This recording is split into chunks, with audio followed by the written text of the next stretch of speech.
नमस्कार. कोरोनामुळे सध्या सगळीकडेच लॉकडाऊन सुरू आहे. मात्र या दरम्यान सर्वसामान्यांपर्यंत जीवनावश्यक वस्तू पोहोचवण्याचं काम अविरतपणे करतंय ते अदानी विल्मर लिमिटेड. तर येत्या भविष्य काळात ग्राहकांची मागणी आणि वस्तूंबाबत अधिक चोखंदळ ते राहणार आहेत. तेव्हा अदानी विल्मर यासाठी काही नवे बदलही आपल्या प्रोडक्टमध्ये आणणार आहेत. तर ह्याच बाबत काय खबरदारी घेतली जाणार आहे आणि ह्याच संदर्भात चर्चा करणार आहोत आपण अदानी विल्मर लिमिटेडचे CEO अंशु मलिक यांच्याशी. अंशु मलिक, आपलं खूप खूप स्वागत आहे झी 24 तासमध्ये. नमस्कार. धन्यवाद झी न्यूज एंड बाकी सब झी चॅनल्स में. सगळ्यात पहिला प्रश्न मला तुम्हाला हाच विचारायचा आहे. अदानी विल्मर खाद्य तेलाव्यतिरिक्त अन्य कोणकोणत्या वस्तूंची निर्मिती करते? तसंच लॉकडाऊन दरम्यान कोणकोणत्या आव्हानांना तुम्हाला तोंड द्यावं लागलं आणि विशेष करून हायजीन बाबत तुम्ही काय काळजी घेतली? अदानी विल्मर लिमिटेड एक फूड कंपनी है और ना कि हम लोग तेल, लेकिन हम लोग चावल बासमती और कोलम और सोना मसूरी नॉन बासमती, आटा, सूजी, रवा, मैदा, इसके बाद दाल, बेसन और अभी हम चीनी भी इंट्रोड्यूस किया है, ब्रांडेड सल्फर लेस शुगर. तो ये सब प्रोडक्ट्स जो है हमारे फूड प्रोडक्ट्स है और इसको हम लोग जब भी बनाते हैं इसको काफी ध्यान से हमको देखना पड़ता है कि इसका जो प्रोसेस है इसमें hygiene number 1 and untouched by human hand जितना हो सके आदमी कम एंड ऑटोमेशन ज्यादा, इसके ऊपर ही हम लोग काम किया है. तसंच देशभरात कुठे कुठे वस्तूंची तुम्ही निर्मिती केली आहे आणि तसंच कोरोना संक्रमण टाळण्यासाठी काय काय काळजी घेतली जाते? देखिए, पहला तो हमारा जो भी हमारे पास 25 फैक्ट्री ऑल ओवर इंडिया है, जिसमें आंध्र प्रदेश है, तमिलनाडु है, कर्नाटक में है हमारा फैक्ट्री, कलकत्ता में है, बंगाल में हल्दिया में है, उड़ीसा में पारादीप में है, फिर राजस्थान में है, जयपुर, अलवर एंड बूंदी में, फिर गुजरात में तो आप जानते ही है हमारा सबसे बड़ा प्लांट मुंद्रा में है, फिर हजीरा सूरत के पास, फिर कड़ी में है. ऐसा करके हमारे पास 25 फैक्ट्रीज है. ऑल दिस 25 फैक्ट्रीज में पहले मैं बताऊं कि हमारे पास एक डॉक्टर सर्विस है और हमारे पास ऑलरेडी फैक्ट्री में एम्बुलेंस है.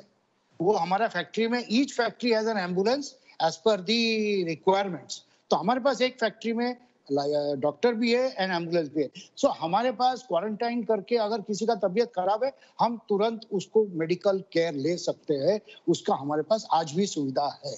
ये एक है. दूसरा, ऑल ओवर द कंट्री जब हमारे पास ऑपरेशन चलता है हम लोग को मालूम पड़ जाता है कि कहाँ पे क्या दिक्कत आ रहा है. तो कहीं पे कुछ दिक्कत आता है हम तुरंत दूसरी जगह में प्रिवेंटिव मेजर्स ले लेते हैं कि भाई अगर किसी एक कोविड केस आया हमारे इधर कोई किसी का, तो हम तुरंत समझ जाते हैं कि हमारे इधर एक हुआ था, एक ट्रैक्टर चलाता था आदमी उसका, तो हमने उसको ट्रैक्टर चलाने वाले बोला भाई अभी आप मत आओ 3 दिन, एंड ट्रैक्टर को सैनिटाइज किया, उसका sitting arrangement sanitize, everything sanitize कर दिया. 3 दिन उसको सब देखने के बाद उसका चेकिंग होगा, फिर he will come. So like this we were very very cautious and हम लोग बहुत केयरफुल है इसके मामले में.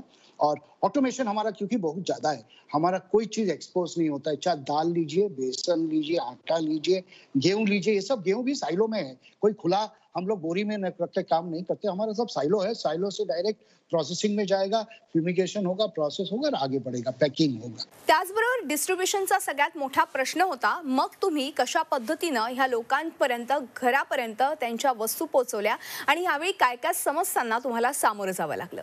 अच्छा, देखिए, पहला तो पूरा इंडिया में हमारे पास 25 फैक्ट्री के अलावा 85 डिपोज है जिसको हम लोग कहते हैं डिस्ट्रीब्यूशन सेंटर्स. ये सब डिपोज जो होते हैं कम से कम 20 से 1 लाख स्क्वायर फीट का वेयर हाउस होता है और इसके अंदर हम 10,000 5,000 टन तक माल रख सकते हैं. इतना बड़ा बड़ा वेयर हाउस लेके हम लोग चलते हैं और महीने का सेल भी काफी ज्यादा वॉल्यूम है, तो हमारा मूवमेंट ऑफ गुड्स काफी है. तो हमारा 5,500 डिस्ट्रीब्यूटर जो है ये हमारे दुकान में जाता है और दुकान में काम करते हैं. दुकान आज के दिन में डायरेक्ट इनडायरेक्ट हम लोग करीबन 14 लाख रिटेल आउटलेट में जाते हैं. तो डायरेक्ट हो या इनडायरेक्ट हो हमारे डिस्ट्रीब्यूटर्स ये सब दुकान तक पहुंचा देते हैं माल को. अब हमारे पास सबसे बड़ा चुनौती, जैसे आप कह रहे कि सब लॉकडाउन है, सब बंद है, आप कैसे पहुंच रहे हैं? देखिए, लॉकडाउन में डेफिनेटली इसको आप 3 टुकड़ा कर सकते हैं. एक तो हेवीली कंटेनमेंट जोन या आप रेड जोन बोलिए या अफेक्टेड एरिया था जिसमें कि निकलना जाना मुश्किल था, दुकान भी बंद था, वहां का अलग स्ट्रेटेजी था. और जहां पे थोड़ा बेटर था, जो छोटे टाउन्स थे वहां पे हमारा अलग स्ट्रेटेजी और रूरल अलग स्ट्रेटेजी. तो मैं पहले रूरल में आता हूँ। रूरल हमारा 50% बिजनेस रूरल है और रूरल में अभी तक टचवुड हमारा भगवान की दया से वहां पे कोई ऐसा कोई भी प्रॉब्लम नहीं हुआ। और क्योंकि हमारे पास इतने सारे डिपोज और डिस्ट्रीब्यूशन सेंटर है, हम लोग डायरेक्ट डिस्ट्रीब्यूटर तक माल पहुंचा पाए। हमारे को माल पहुंचाने में इनिशियली बहुत दिक्कत था क्योंकि ड्राइवर लोग जाने में दिक्कत कर रहे थे या उनको थोड़ा संकोच था, लेकिन उनको रास्ते में कुछ खाने को नहीं मिल रहा था। पुलिस का भी थोड़ा हैरासमेंट तो था ही कि भाई गाड़ी लेके जा रहे हो, ये कहाँ जा रहे हो क्या नहीं, तो सभी लोग डरते थे स्टार्टिंग में। लॉकडाउन 1 का बात कर रहा हूँ। लॉकडाउन 2 तक थोड़ा क्लैरिटी आने लगा, सब चलने लगा, तो हमारे डिस्ट्रीब्यूटर को माल मिलने लगा। बिकॉज प्रॉब्लम आपका कोई भी छोटे टाउन में नहीं हुआ है और यहाँ पे दुकान खुलता था, कम खुलता था और ग्रोसर्स तो खुलते थे, लेकिन सब नहीं, 70% खुला है, तो हम लोग मैनेज कर लिया। प्रॉब्लम आया हम लोग को बड़े शहर में, लाइक बॉम्बे, दिल्ली और अहमदाबाद और ये सब शहर में, वो बड़े शहर है, यहाँ पे हम लोग को रीच करने में प्रॉब्लम। तो हम लोग ए क्लास जो आउटलेट थे उनको किस तरह से हम लोग हमारे डिस्ट्रीब्यूटर पॉइंट पे बुलाते थे, माल दे देते थे, या उन लोग कहता था भाई शाम को आप देखे जाओ मेरे आसपास, मैं आपका दुकान खोल के जस्ट एंट्री ले लूंगा आपका माल का। तो ये पूरा लॉकडाउन में तो आपने देखा होगा हाइजीन का प्रोडक्ट जो है, हैंड सैनिटाइजर्स और ये, और एक तरफ है आटा, चावल, चीनी, दाल, ये इसका ही मैक्सिमम डिमांड रहा है, तो उस तरह से हम लोग दे पाए। और फिर हमने एक ऐप चालू किया, सोसाइटी ऐप। सोसाइटी ऐप यानी सोसाइटी में रजिस्टर आप कर सकते हैं और आपका सोसाइटी का सेक्रेटरी रजिस्टर कर लेगा। जितने सोसाइटी में मेंबर्स है उन लोग अपना अपना ऑर्डर देगा, उसमें डेट हम दे देंगे, हमारा गाड़ी आएगा और सबका माल जैसे हम लोग ले आते वैसे आपको पूरा डिलीवरी कर देंगे। ऐसा करके हमने काफी सारे जगह में, दिल्ली, गुड़गांव, अहमदाबाद, कोलकाता, मुंबई, या सब जगह में हम लोग ने माल देना स्टार्ट किया। अर्थातच या महामारीनंतर ग्राहकांच्या मानसिकतेत मलिक सर काही बदल होणार आहेत आणि त्यासाठी तुम्ही कसे तयार आहात आणि काही योजना ह्यासाठी तुम्ही आखल्या आहात का? एक मानिए, सब लोग हेल्थ के लिए फिक्र तो करते ही है और फिक्र इसलिए करते हैं क्योंकि हम लोग जो आसपास देख रहे हैं इससे सभी को थोड़ा चिंता और डर तो है। इसलिए फर्स्ट तो हाइजीन के ऊपर सभी लोगों का ध्यान जाएगा। अदानी विल्मार क्योंकि एक फूड कंपनी है और हम लोग का एक दायित्व भी है कि सब जगह में माल ठीक से पहुंचाना, सही दाम पे पहुंचाना, इसके ऊपर नजर भी रखना। हम लोगों ने सोशल सर्विस भी काफी ऐसा किया है। हमारे पास बहुत सारे रिक्वेस्ट आते थे एनजीओ से, और जो आप मंदिर से काफी आया, गुरुद्वारा से आया है, फिर काफी ऑर्गेनाइजेशन से, इंडिविजुअल भी है, 2-4 लोग मिलके कुछ खाना बना के पैकेट बना के दे रहे हैं। तो हम लोग को काफी लोगों ने लिखा था कि आप लोग क्या कुछ चावल दे सकते हैं, कोई तेल दे सकता है। मैं आपको कहूं कम से कम हम लोगों ने कम से कम 500 से ऐसे संस्था से ज्यादा लोगों को हमने कुछ ना कुछ किया है। आज रामकृष्ण मिशन बोलिए या अक्षय पत्रा बोलिए, या आप कोई भी मंदिर, काफी मंदिर है, और दिल्ली में, पंजाब में जो लंगर के उधर जो भी खाना होता है उनको भी कुछ चाहिए था, चावल चाहिए, किसी को तेल चाहिए, किसी को आटा चाहिए, किसी को, तो हम लोगों ने पैकेट बना बना के दिया है। मलिक सर, त्याचबरोबर अदानी विल्मर ही एक खाद्यपदार्थ बनवणारी कंपनी आहे, तेव्हा अशा या परिस्थितीत तुम्ही सामाजिक जबाबदारी आणि स्वच्छता, इतर बाबी कशा जपणार आहात, त्याबद्दल काय सांगाल?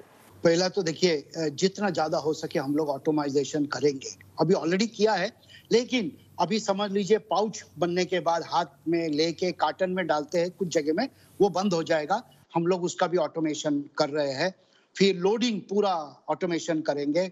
जैसे गेहूं आता है वो साइलो में ऑटोमेटिक जाएगा। अभी सरसों आता है, हम लोग सरसों का तेल बनाते हैं, उसको किस तरह से ऑटोमेशन करके काम करें ताकि कोई भी प्रोडक्ट को छूना नहीं पड़े। एक दूसरा, बनने के बाद उसको हाइजीन, गोडाउन जो है, गोडाउन का टेम्परेचर, गोडाउन में जो ह्यूमिडिटी है उसको कंट्रोल में रखना ताकि जो फूड प्रोडक्ट है वो एकदम ठीक रहे।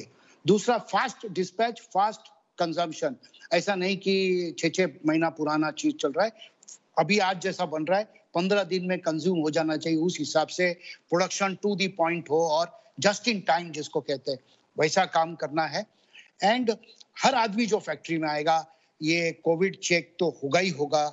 इसके बाद इसका जो टेम्परेचर है, प्लस एक वर्कर को थोड़ा सा रेस्ट भी मिलना चाहिए, उसके हिसाब से हम ऐसा नहीं कि एकदम काम ही करता रहे, बीमार हो जाए, वो भी देखना पड़ेगा। ऐसे जैसा अभी गर्मी चल रहा है, हम लोग सभी वर्कर्स को छाछ देने लगे हैं, किधर नींबू पानी देने लगे हैं, क्योंकि ये सब रिप्लेनिशमेंट ऑफ मिनरल्स और सॉल्ट करना जरूरी है ताकि वर्कर अपना काम ठीक से कर सके।